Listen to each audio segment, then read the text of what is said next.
The Netflix film Hold the Dark is quiet, patient, and brutal. And the ending doesn't totally answer everything. It leaves it fairly ambiguous so that we as viewers have to try and figure it out. So is this something that you want to do? Do you want to dive in? It's kind of a mystery and an adventure. Is it for you? Let's find out.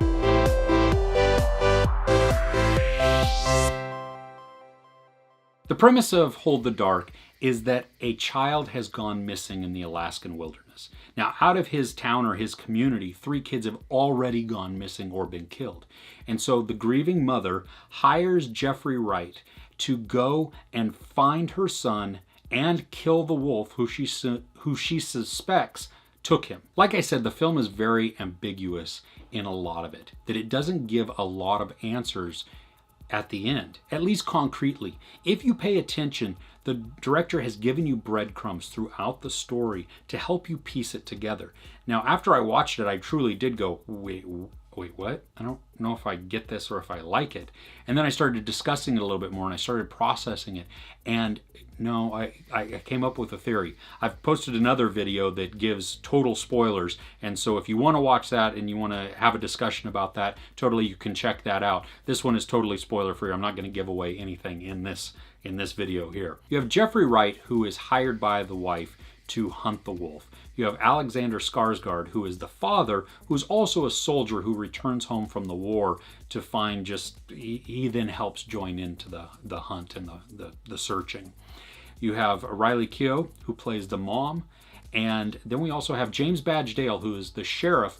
And he's not the sheriff of the little community. He's the sheriff of the larger city that they then go and help investigate. Now, in this, the Alaskan wilderness is just a unrelentingly harsh character.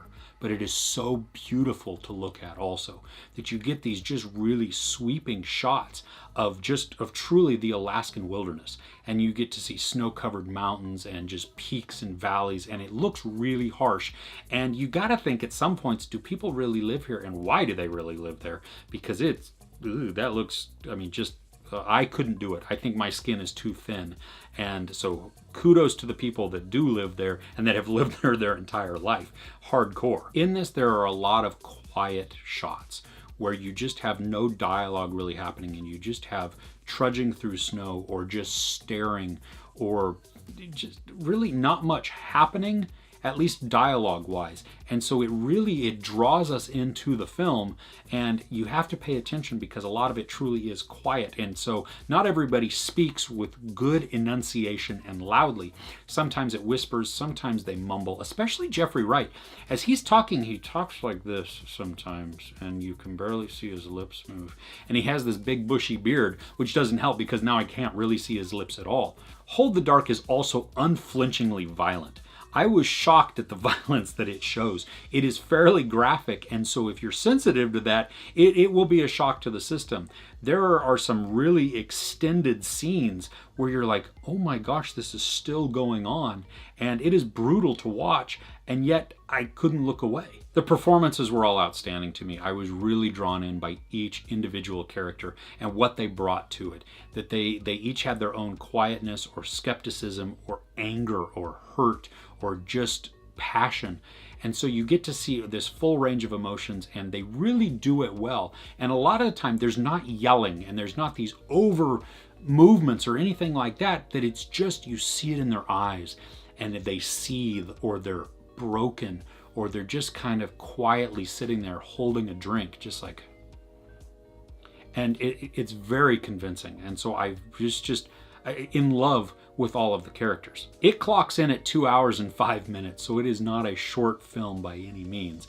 But I also didn't feel that it was dragging too much, despite it being quiet and despite it being patient. And I don't say patient as in like super slow. I just mean that it just took its time in its shots. And like I said, in one of these violent scenes, that probably went on for about 10 minutes. And I was, wow, it just continued and continued. And it wasn't just outright violence, but it was some action going on and just, anyway. 2 hours and 5 minutes did not seem like 2 hours and 5 minutes. We all know some movies. We can think of movies where we've sat there and it's 90 minutes long and you're like, oh my gosh, that was 2.5 hours. No, this is not like that. I didn't really feel the time. I was sucked in the whole thing. There's not too many Netflix films that I can recommend, but Hold the Dark is definitely one that I would say give it a try.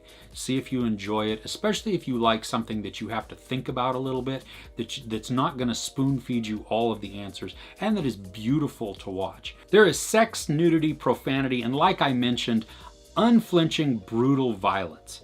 I really enjoyed Hold the Dark. I give it 4.5 out of 5 couches. Have you seen it? I would love to know your thoughts on the film below in the comments. If you enjoyed this review, please give it a like. Also, don't forget to share and subscribe. I'm Chris. This is Movies and Munchies. Thanks for couching with me.